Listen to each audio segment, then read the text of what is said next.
تو وہ کہتے ہیں کہ ایک دفعہ ابوبکر صدیق کو دیکھا کہ اپنی زبان کی پٹائی کر رہے تھے.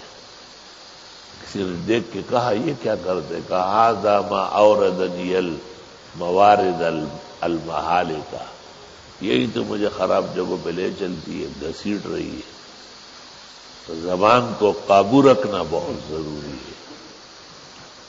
جس شخص کا زبان کنٹرول میں ہے سمجھ لو ایمان محفوظ ہے. اس لیے حدیث شریف میں بد نصیب ہے وہ جو لوگوں کو آسانے کے لیے جھوٹ بول رہا ہے.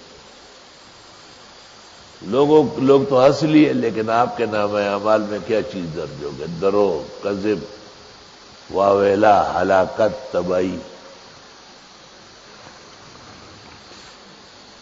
آپ نے کیسے سچ بولا ہے؟ جب آپ نے جنت بیان کی، ایک بوڑھیا اچل رہی تھی خوش ہو رہے، آپ نے کہا ان العجائز لم يدخلن الجنہ، بوڑھیا جنت نہیں جائے گی.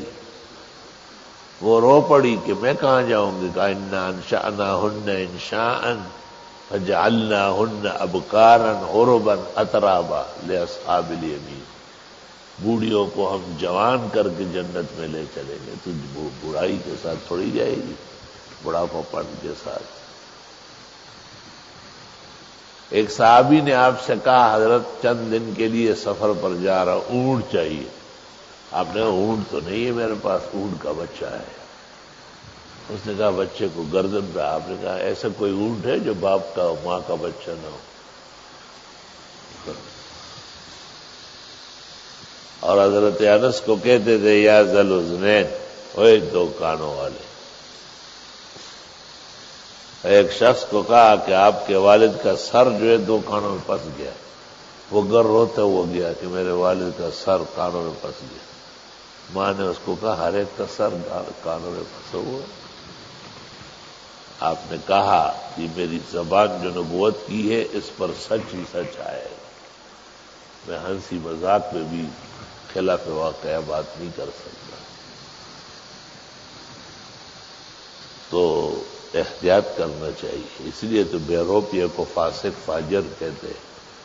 فاسق مہلک، کلم کلہ خدا کا دشمن.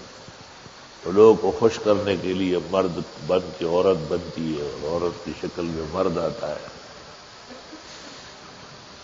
اسلامی تعلیم دیکھنا پڑے گا کہ وہ کیا ہے.